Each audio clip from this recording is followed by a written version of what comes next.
بسم اللہ الرحمن الرحیم۔ میں نے اس کے ساتھ ہی صوفے پر بیٹھتے ہوئے کہا، کسی کو پوری طرح آزمائے بغیر اعتبار یا بے اعتباری کا کوئی سوال ہی پیدا نہیں ہوتا۔ ویسے اس وقت اس نے جو کچھ کہا ہے اگر وہ درست ہے تو ہمیں اس پر تھوڑا بہت اعتبار تو کرنا ہی پڑے گا۔ اوہ اچھا، ایسی کیا بات کہہ دی ہے اس نے جناب؟ یہی تو معلوم کرنا چاہتا ہوں میں، اس نے کہا۔ اس نے اطلاع دی ہے کہ آج رات 1 اور 2 بجے کے درمیان شرافت علی کی کوٹھی میں ڈاکہ زنی کی واردات ہوگی۔ جانتے ہو ڈاکہ کے وقت 1-2 آدمی قتل بھی کیے جا سکتے ہیں۔ ممکن ہے ان کے پروگرام میں شرافت علی یا اس کے بچوں میں سے کسی کا قتل ہی شامل ہو، اور اس طرح وہ اسے سزا دے کر دوسرے لوگوں کے لیے عبرت کا سامان کرنا چاہتے ہیں۔ ہاں ایسا ہو سکتا ہے، لیکن وہ شرافت علی کو محض انتقاماً ہی قتل کرنا چاہتے ہوں گے، کیونکہ اس کا تنظیم سے تو کبھی کوئی تعلق ہی نہیں رہا ہے۔ پھر وہ اسے سزا کیوں دیں گے؟ انور نے اپنی رائے کا اظہار کیا۔ بظاہر اس کا تنظیم سے تعلق نہیں معلوم ہوتا، لیکن وہ ایک عرصے سے ڈاکٹر دومن کے لیے کام کر رہا ہے، اور دومن کے بارے میں یہ بات اب پورے اعتماد کے ساتھ کہی جا سکتی ہے کہ وہ ابتدا ہی سے یہودیوں کا اعلی کار رہا ہے۔ چنانچہ اس کے لیے کام کرنے والے بھی دراصل تنظیم ہی کے کارکن سمجھے جاتے ہوں گے۔ میں نے اسے سمجھانے کے انداز میں کہا، ہاں یہ بات آپ کی درست معلوم ہوتی ہے، پھر تو جناب وہ اور ان کے بچے سخت خطرے میں ہیں۔ انور کمال نے کہا، ہاں لیزی بھی یہی کہہ رہی تھی۔ اس کا کہنا ہے کہ شرافت علی کو کچھ عرصے کے لیے اپنے بیوی بچوں کو کہیں بھیج دینا چاہیے۔ بالکل ٹھیک مشورہ دیا ہے انہوں نے، میں بھی یہی کہنے جا رہا تھا۔ ان کی حفاظت کے لیے ایسا کرنا ضروری ہے جناب، اسی لیے میں نے شرافت علی کو یہاں بلایا ہے۔ اس سے یہی معلوم کرنا چاہتا ہوں میں اس کے بچوں کی حفاظت کا کیا انتظام ہے۔ گلزمان بولا، میں نے اس بنگلے کے چاروں طرف گھوم پھر کے اچھی طرح جائزہ لیا ہے اور اس نتیجے پر پہنچا ہوں کہ جس طرح سامنے والے حصے میں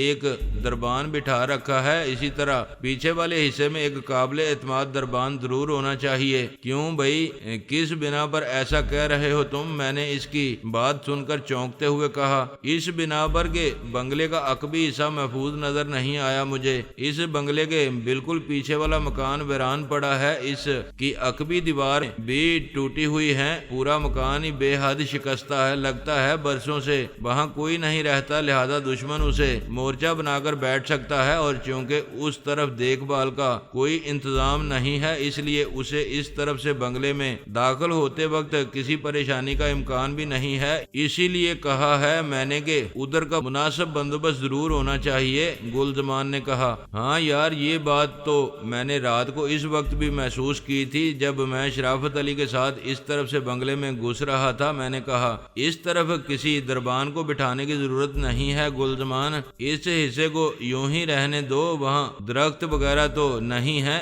انور کمال بولا، نہیں وہ حصہ بالکل صاف ہے، پورے میں سیمنٹ کا فرش ہے، دائیں بائیں لکڑی کے 2 کھمبوں پر بڑے بڑے بلب لگے ہوئے ہیں، پھر تو ادھر سے خطرے کی بات ہی نہیں ہے کوئی۔ بس یہ چیک کر لو کہ دونوں بلب قابل استعمال بھی ہیں یا نہیں، اور ان کے سوئچ بھی پتہ کر لو کہاں ہیں۔ اس کے بعد ہمیں بس اس طرف سے بے حد چوکنا رہنے کی ضرورت ہوگی، ذرا سا شبہ بھی ہو تو فوراً اس طرف روشنی کر کے دیکھ لو، ایسی جگہ پر کوئی چھپ تو نہیں سکتا ہے، جو کچھ ہوگا نظر آ جائے گا، دشمن ہوا تو اسے اچھا سبق بھی دیا جا سکے گا۔ اس طرح انور کمال نے کہا، یہ تو بہت اچھی بات سوچی ہے تمہیں، اس حصے کو دشمن کے لیے چوہے دان کے طور پر استعمال کیا جا سکتا ہے۔ میں نے کہا، میں نے جلدی سے کہا، ابھی دن کی روشنی ہے، ہم ادھر چل کر ابھی دیکھ لیتے ہیں، اگر کوئی چیز ٹھیک کرنا ہے تو وہ ابھی کرا لیں گے۔ ہم تینوں اٹھ کر باہر نکل آئے، لیکن شرافت علی کی کار کو اندر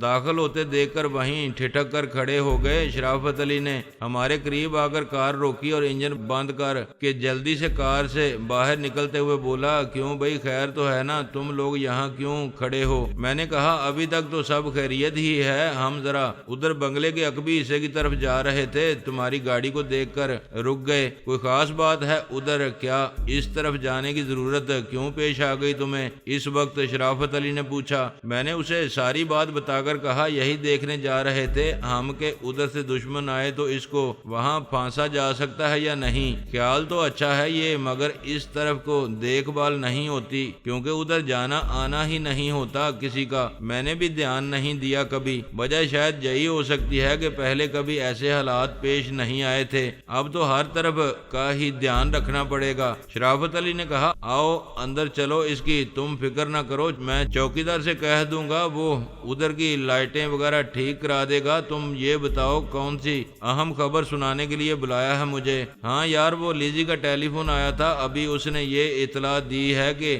آج رات 1 اور 2 بجے کے درمیان تمہاری کوٹھی میں ڈاکہ زنی کا پروگرام ہے اور اس کی آڑ میں کچھ بھی ہو سکتا ہے۔ شاید تمہیں غداری کی سزا دینے کے لیے تمہارے خاندان کے کسی فرد کو قتل کر دیا جائے، یا پھر تم جیسے دوسرے لوگوں کی عبرت کے لیے خود تمہیں ہی قتل کرنے کا پروگرام ہو ان کا۔ بہرحال جو کچھ بھی ہو، یہ پروگرام تمہیں سزا دینے کے لیے بنایا گیا ہے۔ وہ حیرت سے آنکھیں پھاڑ کر مجھے تکتے ہوئے بولا یہ اطلاع لیزی نے دی ہے تمہیں؟ کب آیا تھا اس کا ٹیلی فون؟ قید تو یہ رہی تھی وہ کہ دوپہر سے تیسری بار فون کیا ہے، 2 مرتبہ میرے سونے کی وجہ سے اس نے بات نہیں کی تھی، تیسری بار اس کا فون اسی وقت آیا تھا جب میں نے تمہیں فون کیا تھا۔ اس سے رابطہ ختم کرتے ہی میں نے تمہیں فون کر دیا تھا۔ میں نے اسے بتایا کیا تمہیں یقین ہے کہ اس نے بالکل صحیح خبر دی ہے؟ یہ کوئی چال بھی تو ہو سکتی ہے ان کی۔ شرافت علی نے خدشہ ظاہر کیا۔ چال کیا ہو سکتی ہے اس میں ان کی؟ کیا انہیں پتہ نہیں ہے کن لوگوں کو زور آزمائی کے لیے منتخب کیا ہے انہوں نے؟ اس طرح اطلاع دے کر ہمیں کسی بھی طرح نقصان پہنچانے کا خیال پاگل پانی کہلا سکتا ہے ان کا۔ میں نے کہا میرا مطلب یہ بھی تو ہو سکتا ہے کہ وہ ہمیں ادھر الجھا کر کوئی اور بڑا اور اہم کام کر گزرنا چاہتے ہوں۔ شرافت علی نے خدشہ ظاہر کیا۔ برادر جو کچھ بھی ہو، محض شکوک و شبہات میں مبتلا ہو کر یہ تو نہیں ہو سکتا ہم ہاتھ پر ہاتھ دھر کر بیٹھ جائیں اور وہ آزادی سے جو ان کا جی چاہے کر گزریں۔ اگر یہ اطلاع غلط ہے تب بھی اس کی تصدیق کے لیے ہمیں کچھ نہ کچھ تو کرنا ہی ہے تاکہ بعد میں لکیر کو نہ پیٹنا پڑے۔ میں بولا یہ میں نے کب کہا ہے کہ ہم ہاتھ پر ہاتھ دھر کر بیٹھ جائیں اور کچھ نہ کریں؟ میں تو یہ کہہ رہا تھا میرے بھائی کہ ہمیں اوروں کی طرف سے بھی غافل نہیں ہونا چاہیے۔ فی الحال آئزک کو سب سے زیادہ غصہ تم پر ہوگا، لہذا ہم تمہیں تنہا نہیں چھوڑیں گے ایک لمحے کو بھی، اور وہ آبی کو نقصان پہنچا سکتے ہیں، چنانچہ اسے بھی کسی محفوظ مقام پر پہنچانا بے حد ضروری ہے، لیکن ایسی کوئی جگہ سمجھ میں نہیں آ سکی ہے اب تک۔ ہاں یہ تم نے ٹھیک کہا ہے یار، اسے بھی آج ہی کہیں پہنچانا ہوگا۔ کیوں نہ اسے لاہور جانے والی کسی فلائٹ میں سیٹ حاصل کر کے لاہور بھیج دیا جائے، وہاں ماں جی کے ساتھ اسے خطرہ نہیں ہوگا۔ کیوں، کیا خیال ہے تمہارا؟ میں نے پوچھا۔ یہ تو ہتھیلی پر سرسوں جمانے والی بات ہوگی، اگر اسے لاہور ہی بھیجنا ہے تو اس کے لیے کسی ایسی فلائٹ کی ضرورت ہے جو 12 بجے سے پہلے روانہ ہو جائے یہاں سے، کیونکہ اس کے بعد ہمیں اس ڈاکہ زنی کی واردات سے نمٹنے کے لیے گھر پر موجود رہنا ہے۔ فیروز سے بات کریں، شاید وہ اس معاملے میں کچھ کر سکے۔ وقت بہت کم رہ گیا ہے ہمارے پاس، اگر میں سویا نہیں ہوتا تو دوپہر کو ہی یہ اطلاع مل جاتی، اس وقت شاید کسی طیارے میں سیٹ مل جاتی۔ خیر کوشش کریں گے تو کچھ نہ کچھ ہو ہی جائے گا۔ فیروز صاحب ضرور کوئی بندوبست کر لیں گے، آپ لوگ گھبرائیں نہیں، بالکل بھی کچھ نہ ہوا تو آبی صاحب کو فیروز صاحب کی کوٹھی کے اس حصے میں بھی ٹھہرایا جا سکتا ہے جہاں انہیں پہلے رکھا گیا تھا، بلکہ میں تو کہتا ہوں وہ بہترین پناہ گاہ ہے ان کے لیے۔ وہاں اب تک کرائے پر خالی ہے کی تختی لگی ہوئی ہے، اس طرف دھیان بھی نہیں جا سکے گا کسی کا۔ انور کمال نے کہا۔ میں اس کی بات سن کر اچھل پڑا۔ میں نے کہا اوئے میرے یار، اتنی دیر سے چپ چاپ بیٹھا باتیں سن رہا تھا، ہماری پہلے ہی نہیں بتا سکتا تھا یہ بات؟ میں ابھی فیروز سے بات کرتا ہوں، یہ بات تو اس کے ذہن میں بھی ہوگی۔ میں نے ٹیلی فون کا ریسیور اٹھانے کے لیے اس کی طرف ہاتھ بڑھایا ہی تھا کہ فون کی گھنٹی بج اٹھی۔ ریسیور اٹھا کر ہیلو کہا تو پتا چلا فون کرنے والا خان تھا۔ میں نے اس سے پوچھا تم اس وقت کہاں ہو یار؟ مجھے فیروز سے بات کرنا تھی، اسے ہی فون کرنے جا رہا رہا تھا میں ابھی جب فون کی گھنٹی بجی ہے، تمہیں کیا کوئی بہت ضروری بات کرنا ہے مجھ سے؟ میں یہاں فیروز جی کے پاس ہوں اور اس کے کہنے پر ہی تمہیں فون کیا ہے، لو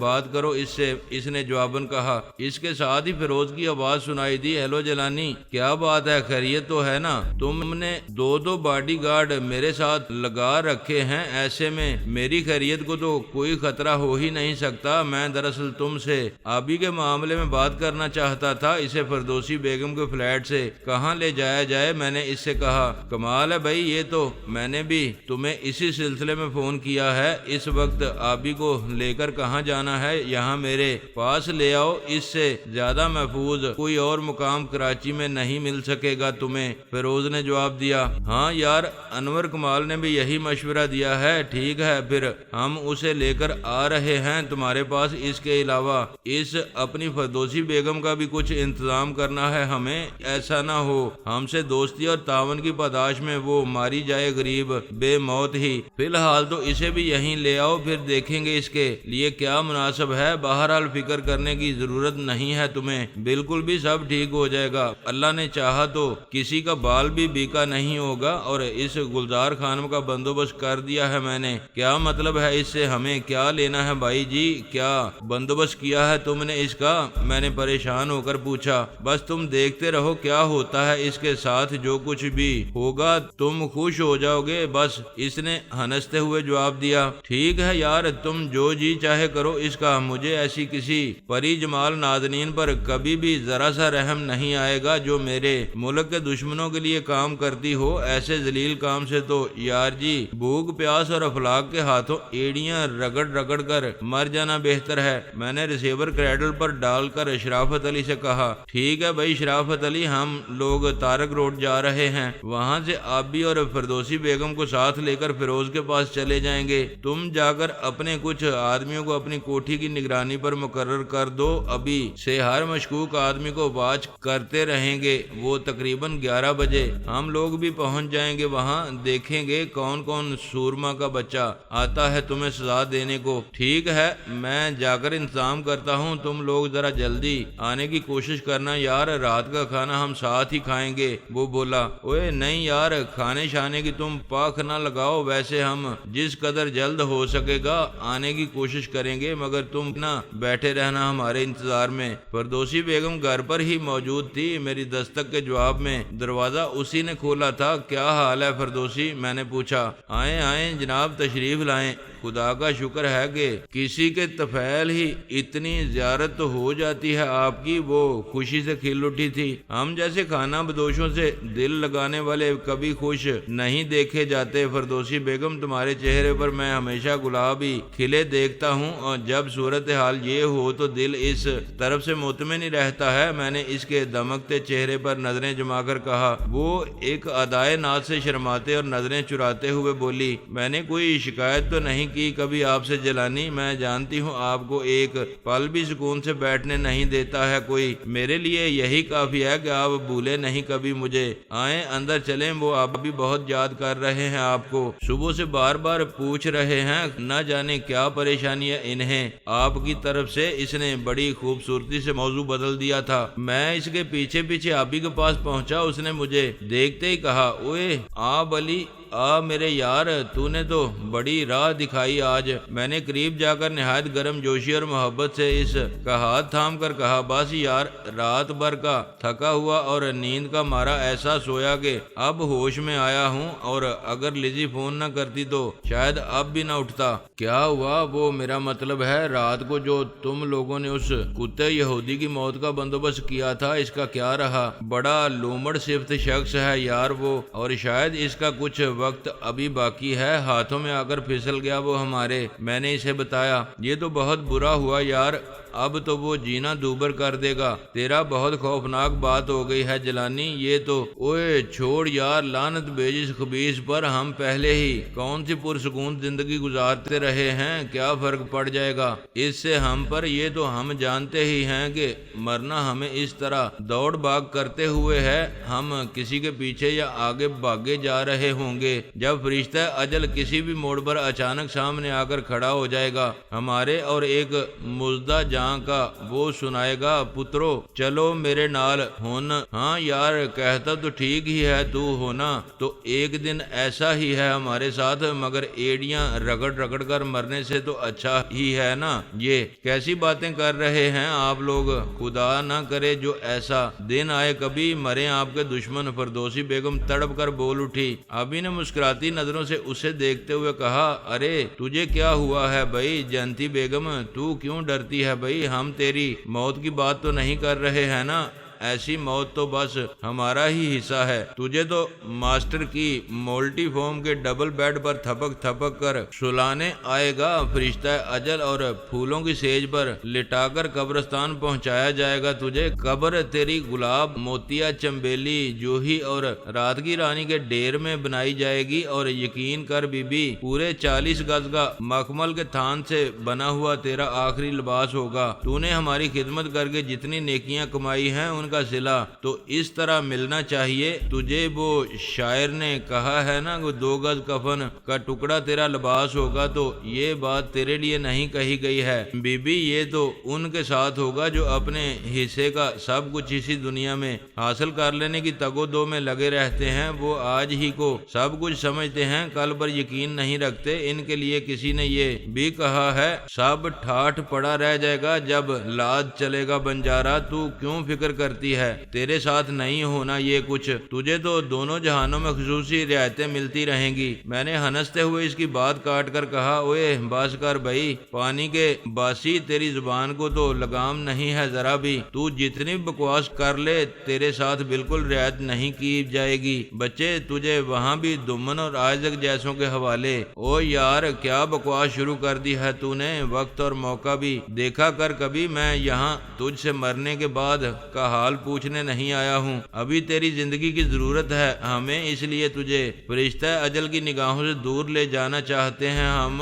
باہر 2 شریف آدمی انتظار کر رہے ہیں ہمارا۔ میں نے پھر اس کی بات کاٹ کر کہا، تم بھی کچھ ضروری سامان لے لو فردوسی بیگم، تمہیں ہمارے ساتھ چلنا ہے۔ اوہ مگر آپ جا کہاں رہے ہیں؟ ابھی کل ہی تو آپ نے انہیں یہاں پہنچایا ہے، ابھی تو یہ بالکل چلنے پھرنے کے قابل نہیں ہے۔ میں جانتا ہوں ابھی کو آرام کی ضرورت ہے ابھی، مگر یہ جان بچانے سے زیادہ ضروری نہیں ہے۔ حالات بہت خراب ہو گئے ہیں، میرے سارے اندازے غلط ہو گئے ہیں، دشمن اس سے کہیں زیادہ چلاک ہے جتنا ہم نے سمجھا تھا۔ دیر نہیں کرو، جلدی سے نکلو، چلو میرے ساتھ۔ کچھ بتا تو بھائی آخر ہوا کیا ہے؟ کون سی آفت آ رہی ہے، اور اس آفت نے فردوسی بیگم کا گھر کیسے دیکھ لیا ہے؟ آبی نے پوچھا۔ یہاں سے نکلنے کے بعد سب کچھ بتاؤں گا تجھے، ابھی یہ بات مت پوچھو، جو کہہ رہا ہوں اس پر عمل کرو بس، میں نے سرگوشی میں کہا۔ ٹھیک ہے یار چل، میں چلنے کو تیار ہوں، آبی نے اٹھ کر بیٹھتے ہوئے کہا۔ تم بھی اس کی بات مان لو فردوسی بی بی، معاملہ زیادہ گمبھیر لگتا ہے مجھے۔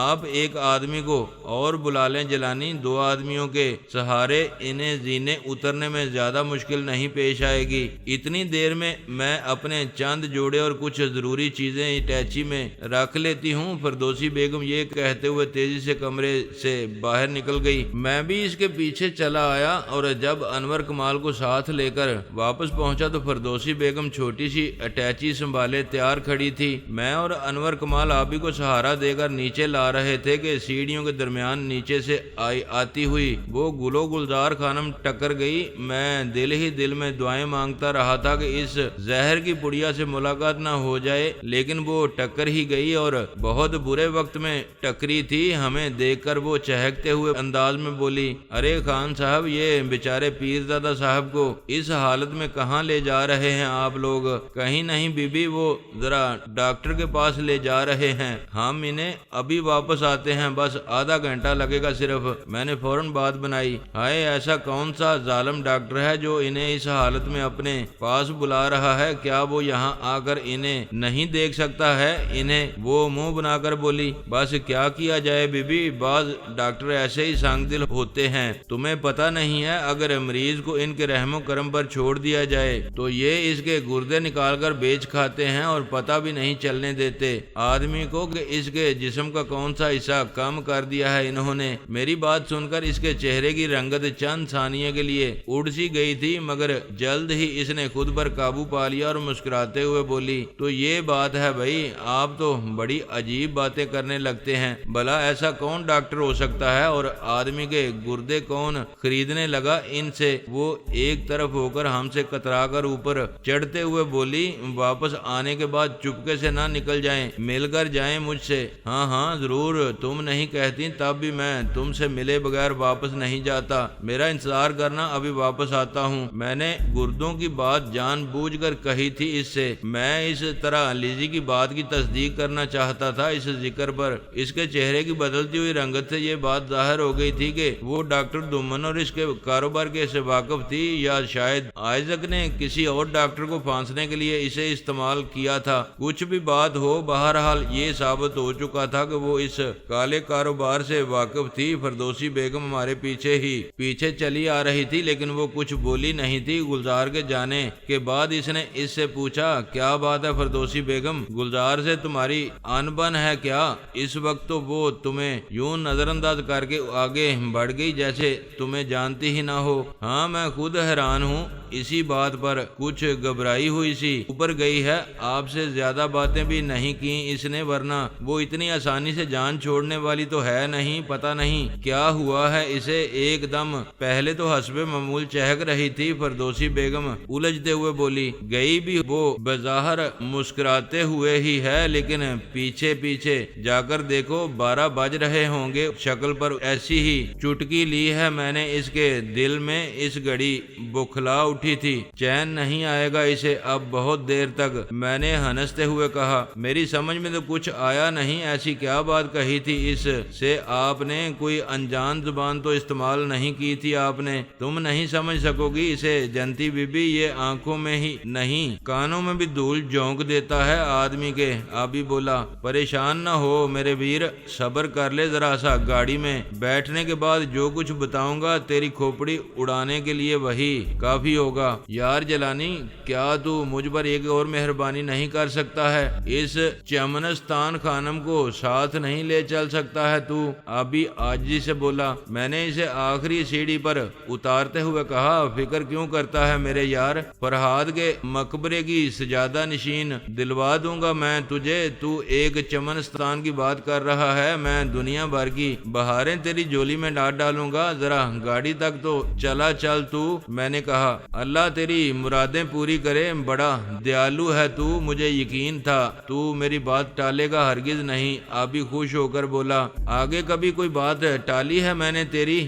ایک تو ہی تو ہے میرے یار جس نے مجھے زندگی سے نباہ کرنے پر مجبور کر رکھا ہے اب تک۔ مجھے تو ایسا لگتا ہے ان کی باتیں سن کر جیسے آبی صاحب کو رنگین آنچلوں کی چھاؤں بہت پسند ہے۔ انور کمال مسکراتے ہوئے بولا، تم صرف پسند کی بات کر رہے ہو، ارے ان کی تو زندگی قائم ہی ان کے وجود سے ہے، ان آنچلوں کی مہک نکال لو پھر دیکھنا دم گھٹ کر رہ جائے گا، اس کا سانس لینا بھول جائے گا۔ یہ فیروز سے کہنا اس کی جلدی صحت یابی کے لیے وہ پری چہرہ نرسوں کا انتظام کر دے، ڈاکٹر اور دواؤں سے زیادہ ضروری ہے۔ یہ یوں سمجھ لو کہ وجود زان سے ہے آبی کی زندگی قائم۔ میری اس بات پر انور کمال اور فردوسی بیگم دونوں کے بے اختیار کہے ابل پڑے۔ آبی جنجلا کر بولا، بک نہیں ہوئے سالے، تو جیسے ابھی سیدھا مسجد سے آ رہا ہے، 900 کی گنتی پوری کر کے پاکیزگی کے دعوے کرنے لگا ہے میرے سامنے۔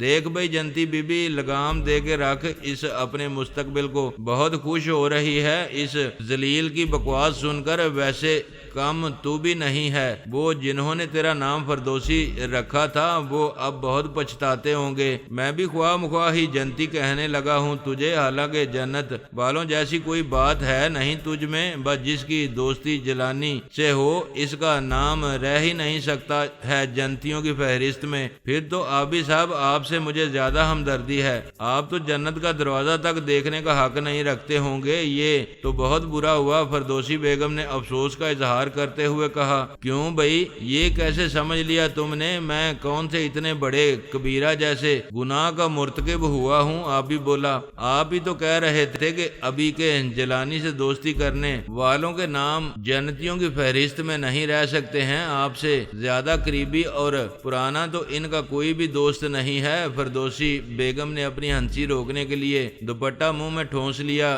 جلدی سے۔ آبی کی حالت دیدنی تھی، اس وقت فردوسی بیگم نے اس کا داؤ اسی پر الٹ دیا تھا اور اس کا کوئی جواب نہیں بن پڑ رہا تھا۔ اس نے اپنے ہونٹ بھینچ کر قہر آلود نظروں سے گردن موڑ کر فردوسی بیگم کو دیکھا، پھر بولا، اچھا تو مینڈگی کو بھی زکام ہونے لگا ہے۔ اس دوران ہم سڑک کے کنارے پہنچ چکے تھے۔ گلزمان ہمیں دیکھتے ہی کار کا عقبی دروازہ کھول کر کھڑا ہو گیا۔ ہم آبی کو سہارا دے کر رسانیت سے عقبی نشست پر بٹھانے کے بعد اس کے آس پاس بیٹھ گئے۔ انور کمال ڈرائیونگ سیٹ کے برابر والی نشست پر گلزمان کے ساتھ بیٹھ گیا۔ کار سٹارٹ ہو کر آگے بڑھی تو میں نے انور کمال سے کہا، ذرا اس کا خیال رکھنا کوئی ہمارے پیچھے نہ لگا ہو، اس کی آپ فکر نہ کریں، یہ ہم بہت جلدی معلوم کر لیں گے۔ انور کمال نے جواب دیا۔ میں نے آبی کو اسے اور فردوسی بیگم کو اپنے ساتھ لے جانے کی وجہ بتا دی۔ وہ دونوں حیرت سے میرا منہ تکنے لگے۔ آبی بولا، اوئے یہ بات ہے، وہ گلزار خانم بھی ان ذلیلوں ہی کی اعلی کار ہے، شکل سے تو بڑی معصوم لگتی ہے، شبہ بھی نہیں کر سکتا ہے کوئی اس پر کہ وہ کسی ایسے ذلیل کام میں ملوث ہوگی۔ عجیب بات ہے یار، کسی پر بھروسہ ہی نہیں کیا جا سکتا یہاں تو۔ فردوسی بیگم بولی، اب سمجھی میں، وہ گردے بیچنے والی بات سن کر ہی گھبرا گئی تھی۔ اس وقت آپ نے شاید جان بوجھ کر ہی یہ بات کہی تھی اس سے۔ ہاں، میں لیزی کے بیان کی تصدیق کرنا چاہتا تھا، بھروسہ تو ہم لیزی پر نہیں کر سکتے تھے نا۔ اس کے بارے میں جو کچھ معلوم ہے ہمیں، اس کے بعد وہ قابل اعتبار ٹھہرتی ہی نہیں کسی طرح، لیکن اس کے موجودہ طرز عمل نے مجھے الجھا کر رکھ دیا ہے بری طرح سے، مگر اس نے کوئی غلط بات تو نہیں کہی نا اب تک؟ یہ اطلاع جو گلزار کے بارے میں دی تھی، اس نے یہ صحیح ثابت ہوئی ہے نا؟ اور جو کچھ ہم کرتے رہے ہیں اس کے سلسلے میں تنظیم کی طرف سے کوئی جوابی کارروائی ہمارے خلاف نہ ہونے کا مطلب یہ ہے کہ وہ واقعی وہاں ہمارا دفاع کرتی رہی ہے۔ آج رات شرافت کے گھر ڈاکہ زنی کی واردات سے یہ بھی ثابت ہو جائے گا کہ اس کی یہ اطلاع بھی درست تھی، پھر اس کی پوزیشن صاف ہو جانا چاہیے۔ تمہاری نظر میں اسے دشمنوں کی فہرست سے نکال دینا چاہیے پہلے ہمیں۔ آبی بولا، ہاں یہ تم نے سچ کہا ہے، ان حقائق کی روشنی میں اسے ہم دشمن نہیں کہہ سکتے، لیکن میرے یار یہ یہودی بہت ہی عیار ہوتے ہیں، ان کی چالیں اس قدر گہری اور دور رس نتائج کی حامل ہوتی ہیں کہ انہیں آسانی کے ساتھ سمجھا نہیں جا سکتا۔ بڑے زبردست شاطر ہوتے ہیں یہ مقابل کو شکست دینے کے لیے، اپنے بڑے بڑے مہرے بھی بے دریغ پٹوا دیتے ہیں۔ یہ تو شکست کھانے کے بعد ہی پتہ چلتا ہے مقابل کو کہ انہوں نے ہر مہرہ ایک سوچی سمجھی اسکیم کے تحت پٹوایا تھا۔ لیزی کے بارے میں بھی دل میں یہی وصف سے جنم لیتے رہتے ہیں کہ چھوٹی چھوٹی ان کامیابیوں کے پیچھے جو اس کے تعاون سے حاصل ہوں گی کوئی بڑی ہی عبرتناک شکست نہ پوشیدہ ہو۔ میں نے جواب دیا، یہ تو ٹھیک ہی کہتا ہے یار جی، میں حیران ہوں، تیری بینائی بہت تیز ہوتی جا رہی ہے، آج کل بہت دور تک دیکھنے لگا ہے تو۔